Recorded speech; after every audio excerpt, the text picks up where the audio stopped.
Presented by Ma Bhagwati Recording Studio Sugurai.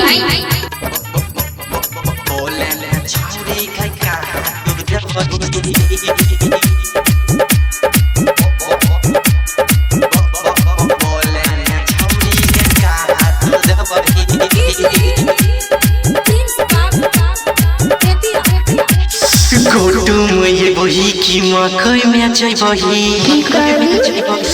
बोले ने छौरी गई कहाँ तू दे बही गोटू में जई बही की मकई में जई बही बोले ने छौरी गई कहाँ तू दे बही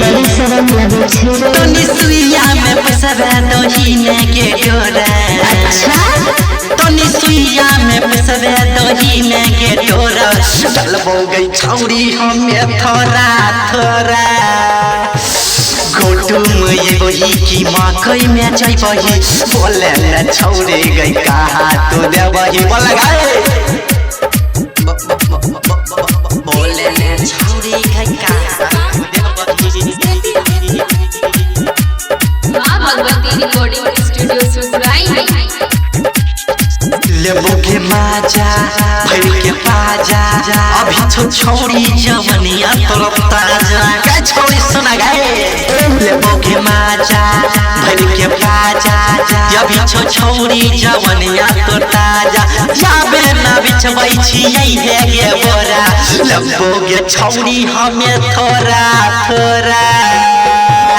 गोटू में बही की मकई में जई बही बोले न छौरी गई कहाँ तू दे बही गोटू में बही की मकई में जई बही बोले न छौरी गई कहाँ तू दे बही गए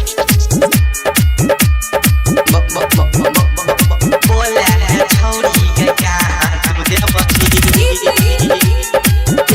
मां भगवती रिकॉर्डिंग स्टूडियो सुगुराई तोहर जवानी छोरे छुपानी करे दे छौरी तू आई माना मानी गए सुन गए साथी के छाती सुने के साथी करे ने बीका साथे चुमा चाटी प्रेमी राधा रामन ने तो सुते सारे माजा लूटे के जाना बैठ के कोरा तू गोटू में बही की मकई में जई बही बोला न छौरी गई कहाँ तू दे बही गोटू में बही की मकई में जई बही बोला न छौरी गई कहाँ तू दे बही गए